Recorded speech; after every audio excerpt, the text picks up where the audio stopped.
Muy buenas noches, señores y señores. Bienvenidos al desarrollo de la clase correspondientes a la materia de ciencias naturales. Un gusto poder compartir con ustedes las actividades correspondientes a esta hora. Bienvenidos. Iniciamos el desarrollo de las actividades y como es de costumbre, vamos a presentar en primera instancia el documento correspondiente a la tarea. Vamos a ir viendo, vamos a ir analizando las actividades que corresponden a el material de la tarea. Iniciamos presentando en pantalla, ustedes pueden observar el formato para recursos de aprendizaje de tarea. Estamos en la asignatura de Ciencias Naturales, estamos en la unidad número 1, propiedades y niveles de organización de los seres vivos. Tenemos el subtema número 2 y vamos a ver las moléculas, los niveles de organización biológica y la clasificación taxonómica. Son los subtemas que nosotros vamos a tratar en el desarrollo de la presente clase. Tienen ustedes el tipo de tarea, tienen el objetivo de tarea y a continuación tienen las instrucciones para el desarrollo de la presente actividad. Recuerden que el trabajo es 100% individual, deben leer el compendio de la unidad 1, tema número 2, pueden ampliar su información sobre el mismo tema con otras bibliografías de ser necesario. Lo que se encuentra remarcado de amarillo es lo único que tienen que hacer como tarea. ¿Qué es lo que nos dice? Dice, desarrolla las siguientes preguntas. Primero dice, investigue y escriba la clasificación taxonómica de 5 animales y plantas diferentes. Use las normas fijadas por línea que nosotros ya vamos a ir explicando en el desarrollo de la presente clase. La siguiente actividad dice, busque algunos datos interesantes sobre los 5 reinos estudiados, los 5 reinos de la naturaleza que vamos a ver en la presente clase. La siguiente dice, responda a las siguientes preguntas. La primera, ¿cuál es la estructura del reino Monera? ¿Cuáles las características, la estructura del reino Monera? Ustedes tienen que ir explicando. La siguiente dice, enumere el reino de la naturaleza con un ejemplo. Enumere los reinos de la naturaleza, los 5 reinos, poniendo un ejemplo de cada uno de ellos.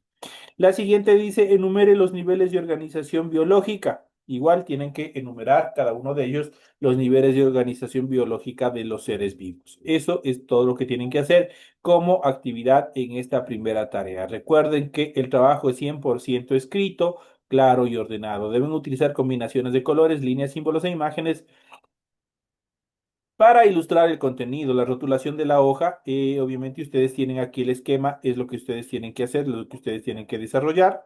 En la parte superior de su hojita, ustedes ponen todos estos datos, el nombre, curso, fecha, materia, semana, y obviamente a continuación, una vez que terminan de hacer en la parte superior su rotulación, a continuación proceden con el desarrollo del contenido de su tarea. Es todo lo que tienen que hacer. En función del contenido de la tarea, ustedes tienen que revisar las recomendaciones, la rúbrica de calificaciones y en la parte final tenemos la información para el desarrollo de los recursos de plataforma. Estamos en la unidad número 1 con el tema de las moléculas, niveles de organización biológica y clasificación taxonómica correspondientes ya a la semana 2 con fecha 9 de febrero del 2026. Esa tarea permite entregas justamente desde el 9 de febrero, la fecha límite de entrega es el 28 de febrero y la fecha de publicación de la calificación de esta y la otra tarea será hasta el 5 de marzo. Entonces ya saben los tiempos en los cuales ustedes tienen que estar pendientes para que ustedes puedan presentar esta y la otra tarea que ustedes ya se les va a abrir. Eso en cuanto a las actividades que ustedes tienen como tarea para la presente semana. Ahí tienen toda la información correspondientes a esta tarea. Una vez que ya hemos analizado y hemos visto el contenido de su tarea, el contenido que tiene su tarea, vamos a continuación a revisar y vamos a ir viendo las actividades correspondientes, obviamente, a nuestro material de apoyo. Y vamos a hablar y vamos a ir analizando, vamos a ir viendo justamente estas características en función de nuestro material que tenemos en el aula y que ustedes pueden acceder a ese contenido ingresando obviamente a su aula virtual y se van hasta en la semana número 2 de la unidad número 1. Y vamos a ver las moléculas. Cuando se unen dos o más átomos de un mismo elemento o de elementos diferentes, forman moléculas.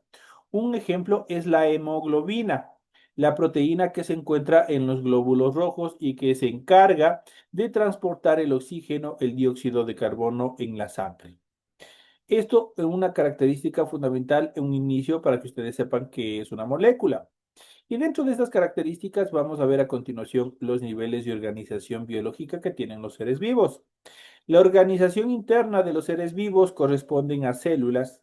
La unión de células dan origen a tejidos, la unión de tejidos a órganos, la unión de órganos a sistemas de órganos y de esa manera están correlacionadas cómo van cada una de ellas interrelacionándose para formar ya organismos mucho más complejos. Y por último, el sistema de órganos da origen a los individuos. Los individuos, las poblaciones, las comunidades, los ecosistemas y la biosfera son niveles exclusivos para los seres vivos. Entonces ahí nosotros podemos ver. Y obviamente tenemos que identificar que la célula, los tejidos, los órganos, los sistemas, y obviamente eso es parte de qué? Eso es parte de la organización interna mientras que los individuos, las poblaciones, las comunidades, los ecosistemas y la biosfera en general corresponden a la organización externa, pues es todo lo que existe en alrededor del individuo y que permite obviamente que se desarrolle de forma estructural. Y dentro de estas características vamos a hablar de la unidad fundamental de la vida, que es la célula. ¿Qué es la célula? La célula es la unidad básica de los seres vivos. Cada célula realiza funciones de nutrición, relación y reproducción. Los seres vivos son formas de organización que varían según el grado de evolución que tengan cada uno de ellos. En cambio, los tejidos y los tejidos se agrupan para formar órganos que cumplen funciones dentro del cuerpo. Por ejemplo, en los animales, el estómago consta de diferentes tejidos y es un órgano donde ocurre parte de la digestión. En las plantas, por ejemplo, el tallo está conformado por tejidos dérmicos, fundamentales y vasculares y se encarga de conducir los nutrientes a todas las estructuras del organismo o la planta. Esto en cuanto a los tejidos y a los órganos. Los órganos y los sistemas, varios órganos se agrupan en sistemas para realizar una tarea coordinada. Por ejemplo, órganos como la boca, el esófago, el estómago, el hígado, el páncreas, el intestino delgado y el intestino grueso se asocian para realizar este gran proceso que es la digestión. Otro ejemplo de sistema es el ser humano. Son el sistema, el sistema circulatorio dentro del ser humano, el sistema respiratorio y el sistema excretor, entre otros. El trabajo coordinado de las partes de un ser vivo constituyen un organismo. Esas son las características. Entonces aquí nosotros hemos podido observar en esta primera etapa justamente los niveles de organización biológica que tienen los seres vivos. En cuanto a las propiedades de los seres vivos, cuando hablamos de propiedades son las características que los diferencian y los hacen únicos. Los organismos vivos presentan una serie de propiedades que les confiere ciertas cualidades conocidas como características. Los sistemas inanimados no poseen estas características. De acuerdo con Audesic y Mayer, podemos clasificar estos en los siguientes. El primero, los seres vivos tienen una estructura organizada, cuya unidad básica ya saben que es la célula. Su complejidad va en aumento. Otra de las características que podemos mencionar es que los seres vivos tienen la capacidad de adquirir energía y materiales del exterior y los transforma. Eso se denomina metabolismo. Y por último, los seres vivos tienen capacidad de autorregulación. Esto es lo que se conoce como la homeostasis. Otra característica es que los seres vivos tienen capacidad de crecer y desarrollarse siguiendo un programa genético. A ese se denomina el crecimiento. Los seres vivos tienen capacidad de responder a estímulos del medio ambiente, a eso se denomina irritabilidad. Así también los seres vivos se reproducen utilizando una huella molecular llamada ADN, que es el ácido desoxirribonucleico, que obviamente interviene en el proceso de reproducción. Los seres vivos también, tomados como un todo, tienen capacidad de adaptarse y evolucionar. Eso se denomina el proceso de adaptación. Esas son obviamente las características o las propiedades de los seres vivos. En cuanto a la clasificación taxonómica, vamos a ver un poco de historia en cuanto a la clasificación taxonómica. ¿En qué consiste la clasificación taxonómica? Es prácticamente los científicos, obviamente, han desarrollado determinados estudios para agrupar seres de una determinada especie para poderlos estudiar. De esa manera, obviamente, vamos a ver a continuación cómo se van agrupando seres al mismo tiempo que son iguales, pero que guardan también determinadas diferencias. Y vamos a ver cuáles son, para que puedan entender de mejor manera. En el siglo XVIII, Linneo desarrolló el sistema de nomenclatura binominal y estableció que los seres vivos se podían agrupar de forma jerarquizada. Cada categoría recibe el nombre de taxón. Las especies se agrupan en géneros, los géneros en familias, las familias en órdenes, las órdenes en clases, las clases en phylums y los phylums en reinos.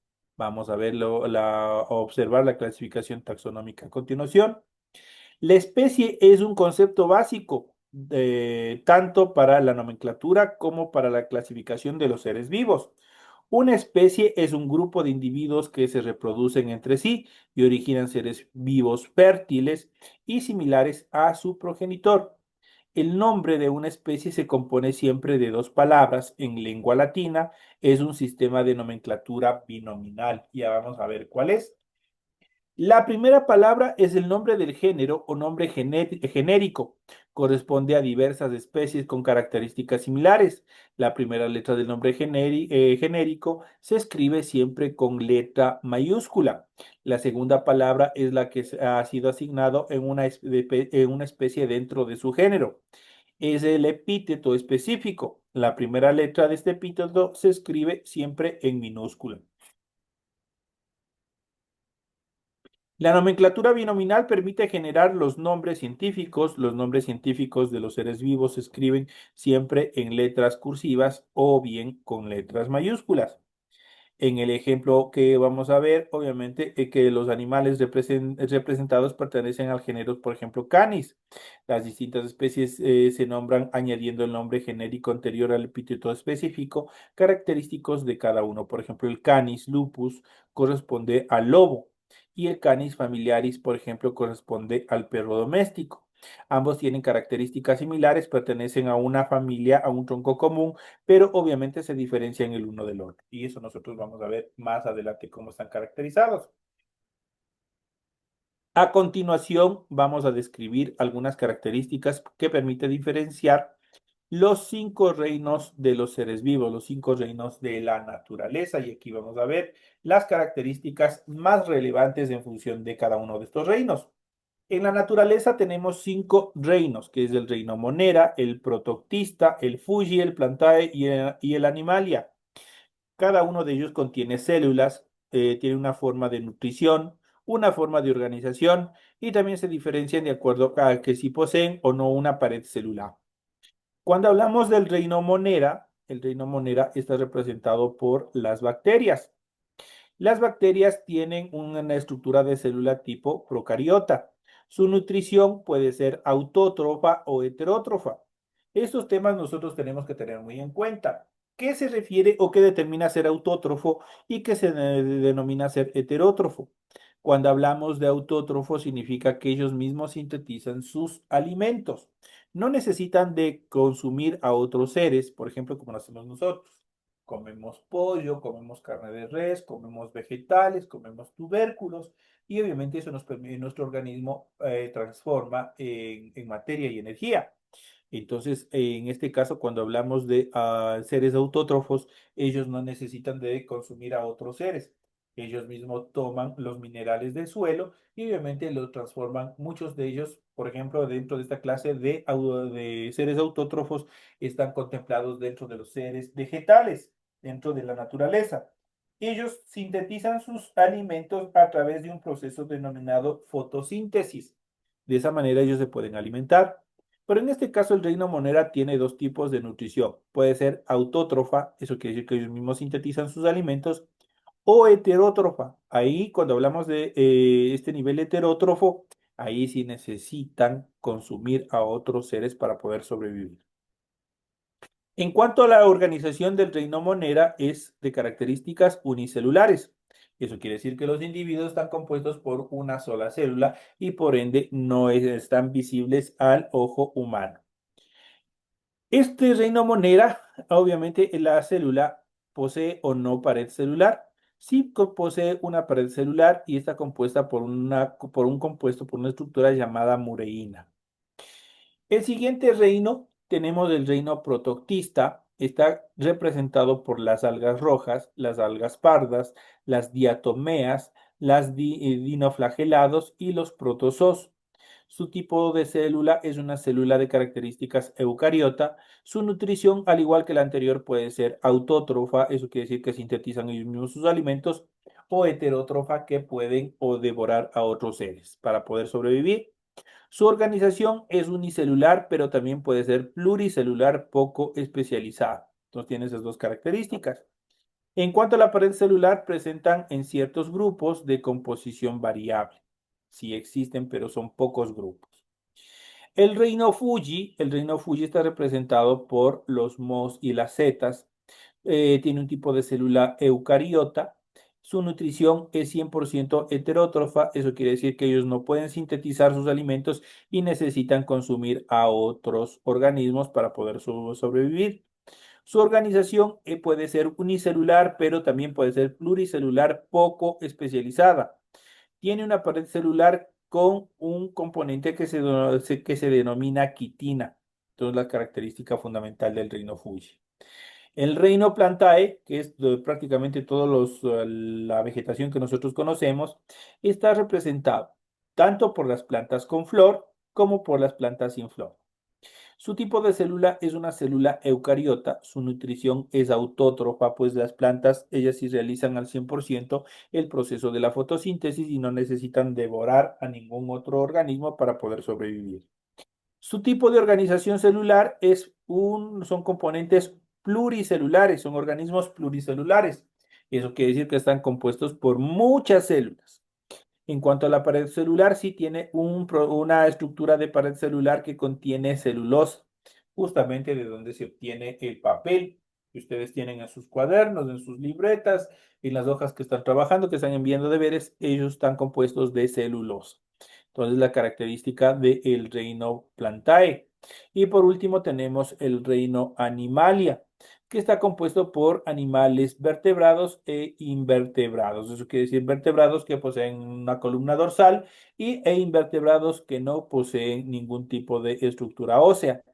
Su tipo de célula es eucariota. Su nutrición son heterótrofos. Nosotros somos en general, todos los animales somos heterótrofos, incluidos el hombre, porque nosotros sí necesitamos devorar tanto vegetales como animales para poder sintetizar sus compuestos y obviamente poder desarrollar energía para que nuestro cuerpo continúe funcionando. Su tipo de organización celular es una organización celular pluricelular. ¿Contiene una pared celular? En este caso no contiene una pared celular porque nosotros tenemos una célula blanda, a diferencia de la célula de las plantas que tienen una pared de celulosa que obviamente les da esa rigidez característica de las plantas. Prácticamente les permite ser erguidas, les permiten mantenerse erguidas, les permiten protegerse de otros organismos, tienen una amplia gama en cuanto al funcionamiento que tiene la pared celular de las plantaes, del grupo Plantae. Entonces aquí nosotros hemos ido viendo los 5 reinos de la naturaleza: el reino Monera, el reino protoctista, el reino Fuji, el Plantae y el Animale. Esto en cuanto al desarrollo de estas actividades. Vamos a ver a continuación y vamos a continuar. La amplia variedad de los seres que existen en la biosfera recibe el nombre de biodiversidad y es valorada como un bien, porque todas las especies participan del buen funcionamiento de la misma. Así, por ejemplo, la existencia de una gran variedad de insectos es indispensable para la polinización de las diferentes plantas. Si algo caracteriza a la vida es la gran diversidad de formas en que se presenta. De esta gran variedad surgen dos necesidades fundamentales. La primera, utilizar nomenclaturas de uso internacional que permitan identificar con claridad a los seres vivos. Y la segunda, clasificarlos para facilitar su estudio, es decir, agruparlos según tengan características similares entre ellos y distintas de la de otros grupos. Por ejemplo, como lo habíamos visto el ejemplo anterior, del Canis lupus y del Canis familiaris. Ambos pertenecen a un tronco común, a una familia, pero a su vez se diferencian los unos de los otros. Esto dentro de estos aspectos, obviamente, más importantes. A continuación presentamos la clasificación basada en los 5 reinos y ordenada según la escala evolutiva. Esa clasificación, aunque contiene aspectos que están en discusión entre los especialistas, es la que en su conjunto es más aceptada por la mayor parte de la comunidad científica y que vamos a ver. Y obviamente acá les vamos a desglosar un poco más en función del cuadro que habíamos visto ya anteriormente. Vamos a ver cuáles son. Y arrancamos por el primer reino, el reino Monera. Se los conoce habitualmente como bacterias, organismos formados por células procariotas. Dentro de este reino existen especies de gran importancia para el ser humano, en vista de que pueden ser patógenos, eso quiere decir peligrosos para la vida, la estructura celular de los seres, pero también pueden habitar nuestro cuerpo y crear una simbiosis con el ser humano. ¿Qué significa este término de simbiosis? Significa una relación prácticamente son huéspedes dentro de nuestro organismo, obtienen determinados nutrientes de nuestro organismo al ser huéspedes, pero también obviamente generan determinados beneficios que nos protegen. Entonces, eso es obviamente lo que se denomina la simbiosis con el ser humano, esa retribución. Tú me das algo y yo te doy algo. Entonces, eso prácticamente es como decir esta determinación. El reino protoctista incluye algas, protozoos y mos mucilaginosos. Todos son eucariotas unicelulares o pluricelulares, aunque no llegan a formar tejidos. Son bastante arcaicos, bastante eh, eh, ambiguos en cuanto a su formación. El reino Fuji, conocido habitualmente como hongos, se diferencia del resto del reino en que sus células poseen paredes celulares compuestas por quitina.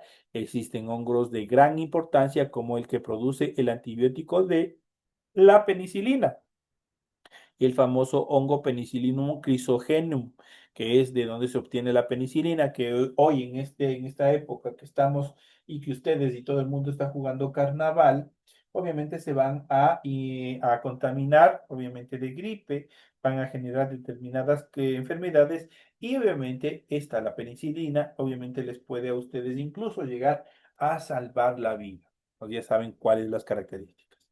El reino Plantae incluye a los organismos eucariotas fotosintéticos con cloroplastos y pared celular.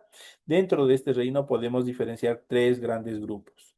Los briofitos, que están constituidos o representados por los musgos, los pteridofitos por los helechos y espermatofitos por las gimnospermas o angiospermas. El reino Animalia se caracteriza por ser organismos eucariotas heterótrofos y pluricelulares. Se los clasifica en vertebrados e invertebrados. Esas son las características más representativas de todos estos reinos. Y vamos a ver en nuestra siguiente etapa de clase, justamente vamos a hablar sobre los reinos de la naturaleza un poquito más.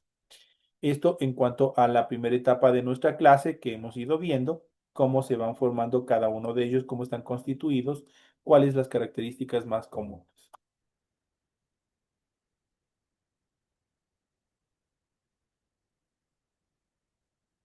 Vamos a ver a continuación en la siguiente etapa de nuestra clase.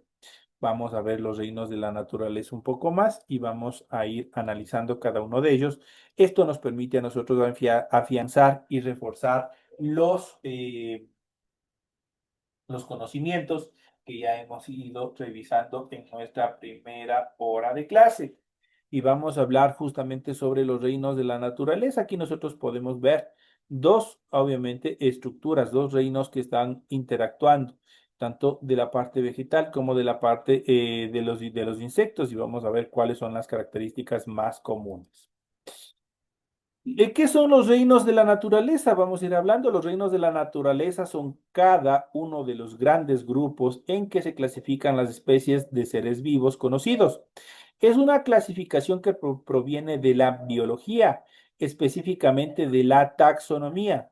También se le conoce como reinos biológicos y reinos de los seres vivos. Vamos a ver a continuación los 5 reinos de la naturaleza. Tenemos el reino animal, conocido también como técnicamente como animalia, el reino plantae, que están constituidos por los vegetales, el reino Fuji, se representa por los hongos, el reino protoctista, que está representado por mos, por hongos, y el reino monera, que obviamente está representado por determinados organismos unicelulares. El reino, ¿qué es el reino? Es el segundo nivel de clasificación de los seres vivos por debajo de los dominios y por encima de los filos, esto es del filum. A lo largo de la historia de la ciencia y del ser humano ha hecho esfuerzos por comprender las relaciones evolutivas de estas diferentes especies. A medida que los científicos comprenden más y con mayor detalle las características de los seres vivos, aparecen nuevas posibilidades de clasificación. A veces sucede que antiguos supuestos terminan quedando obsoletos. Por esa razón existen distintos sistemas de clasificación en reinos biológicos, no siempre coincidentes unos con otros. El sistema más reciente es el propuesto por el anglo-canadiense Thomas Cavalier Smith durante el año 2015, aunque existe todavía debate al respecto de la comunidad científica especializada en este tema. Y aquí nosotros tenemos un cuadro sinóptico en el cual vamos a ver los reinos biológicos. Esto es un mapa conceptual. ¿Qué son los reinos biológicos? Son los grupos en los que se clasifica a los seres vivos. Y tenemos el reino animal. Las características son eucariotas, son pluricelulares, son heterótrofos. El metabolismo es aerobio, su movilidad es propia y su reproducción es sexual. Eso en cuanto al reino animal. El reino vegetal, obviamente, es características de eucariotas pluricelulares, autótrofos por medio de fotosíntesis, base de la cadena trófica, prácticamente el reino vegetal es la base de la pirámide trófica, que ya iremos viendo en términos anteriores. Sin movilidad, pues no pueden moverse de un lugar a otro como el reino animal, y su reproducción puede ser sexual o también puede ser asexual. En cuanto al reino Fuji, estas tienen las características de eucariotas pluricelulares, heterótrofos, formadas por uno o más filamentos, sin movilidad, igual no tienen movilidad, descomponedores, pues estos son los que se encargan de descomponer los organismos, y su reproducción puede ser sexual por medio de esporas. Eso en cuanto a las características del reino protoctista o el reino protista. Su característica es una estructura eucariota, es unicelular, autótrofo y también puede ser heterótrofo, muy diversos. Su reproducción puede ser sexual, pero también puede ser asexual. Son organismos acuáticos o de ambientes terrestres húmedos. Y el reino Monera, su característica es procariota, es unicelular, es autótrofo, pero también puede ser heterótrofo, muy pequeño, primeros o están constituidos como los primeros organismos de nuestro planeta y su reproducción es asexual.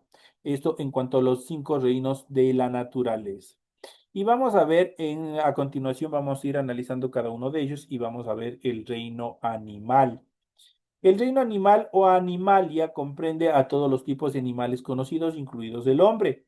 Los animales son organismos pluricelulares, eucariotos y heterótrofos, es decir, están compuestos por más de una célula y todas ellas son células con núcleo verdadero y estructuras internas. Además, necesitan obtener nutrientes a partir de la ingestión y digestión de otros organismos como plantas y también animales.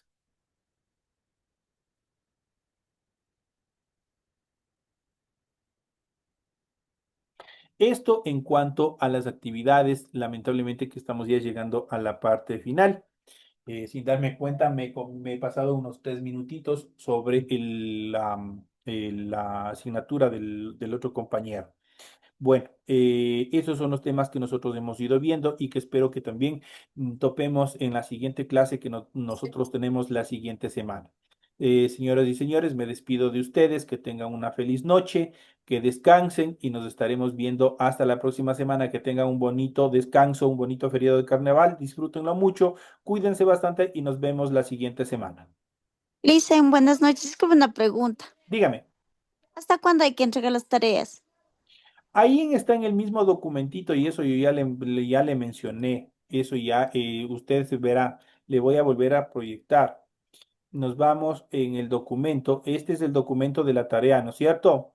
Sí, sí, le Es, vi. ya. Y nos vamos hasta la última parte, nos vamos hasta la parte donde dice, obviamente dice criterios de configuración de la actividad.